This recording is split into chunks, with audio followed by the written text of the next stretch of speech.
Hello and welcome back to Attiny85. In this video, I'm going to show you how to make a servo tester with using an Attiny85 microcontroller.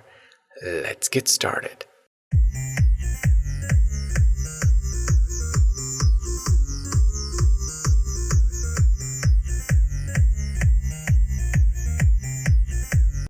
And these are the items you're going to need to make for this project. The items you're going to need: a 9-volt battery, a 9-volt battery clip, and a buck converter, and this buck converter will step the 9 volts down to 5 volts. You're also going to need an Attiny85 microcontroller, an 8-pin IC socket holder, male header pins to attach the servo to, a 10K ohm potentiometer, and a Perfboard.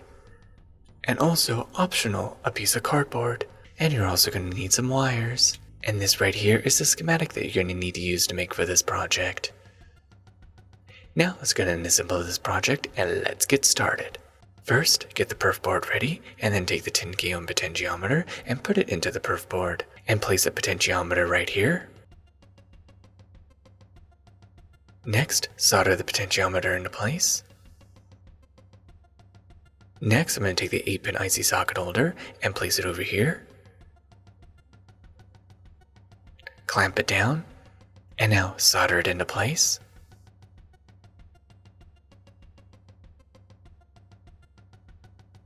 Next, take the male header pins. I only need 3 of them, so what I need to do is cut off the excess. Save the rest for another project, and I'm going to use these 3 pins to use to connect over here. This is what the servo will connect into. Place it right here. Hold it down and solder tin the soldering iron. Doing this will make it easier to solder these pins into place.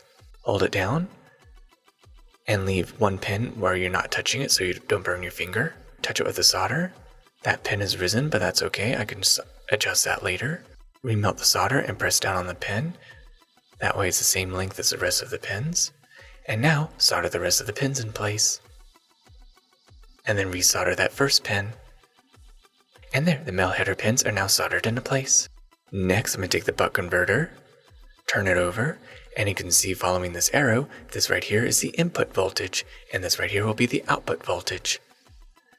Place it in just like this. Carefully align the holes of the buck converter and the Perfboard. Clamp it into place.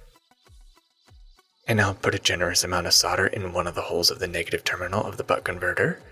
Put a generous amount so that way it can seep through and solder to the Perfboard. And as you can see, it went all the way through, which means the buck converter is soldered into place. Add a little extra solder, and there, as you can see, the buck converter is soldered into place. Stays in, nice and solid. Repeat the same process with the positive. Next, solder tin the holes of the input voltage of the buck converter. Put a generous amount of solder, just like this. And now take the 9-volt battery clip. Next, solder the negative wire of the 9-volt battery clip to the negative input of the buck converter. And now do the same thing with the positive wire. And there, the input voltage is now soldered into place. As you can see, I made a slight mistake of the wire position of the servo. You can see that the wires of the servo shows ground, control, and 5 volts, when it's supposed to be ground, 5 volts, and control. However, the connection of the servo to the Attiny85 is still correct. It's just looking at the schematic of the wires of the servo is not placed correctly. As you can see, the center wire is supposed to be 5 volts, and the outer wire is supposed to be the control signal. All I had to do was just simply switch it on the schematic, but if you were to wire it together, make sure you follow the wires.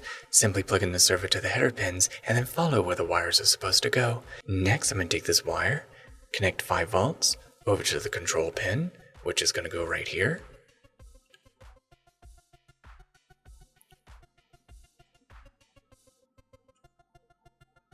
Place it in just like this. Clamp it down and bend over the wire. Solder it into place. And then solder bridge the wire over to pin 5.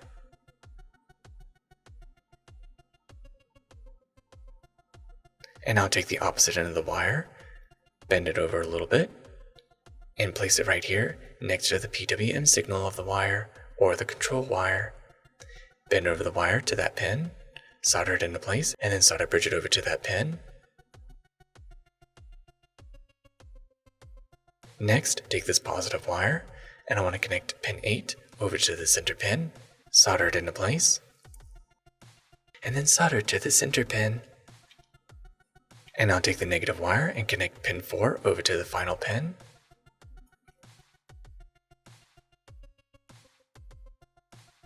And there, it should look just like this. Next, I'm going to take this positive wire. This side will go over to pin 8, and the opposite side will go to the output positive of the buck converter.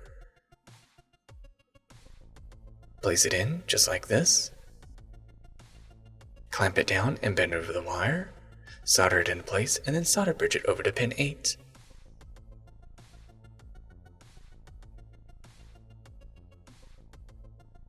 And I'll take the opposite end of the wire and solder it to the positive output of the buck converter. Next, take this negative wire. This end will go over to pin 4, and this opposite end will go over to the negative output of the buck converter. Place it in, clamp it into place, bend over the wire, solder bridge it over to pin 4.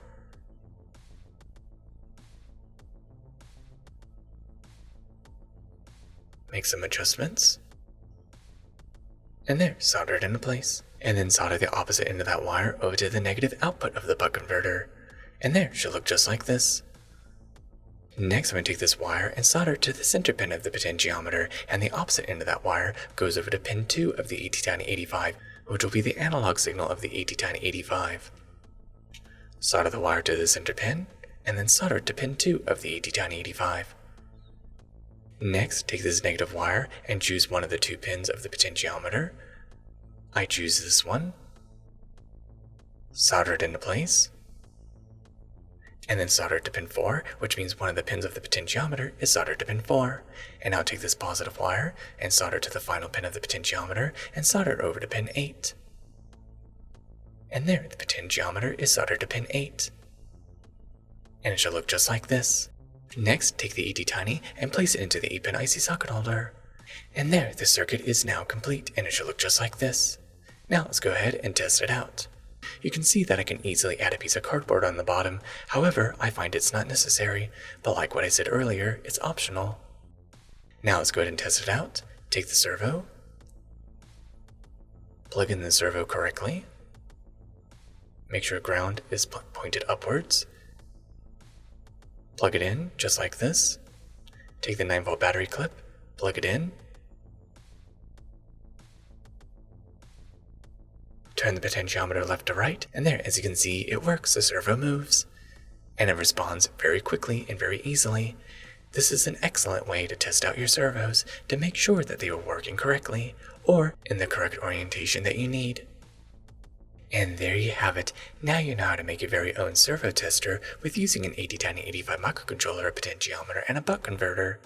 Thank you for watching SciTech. I hope you learned something new, and don't forget to like, share, and subscribe, and of course click on the bell icon to be notified of future SciTech videos. Till the next tech, goodbye.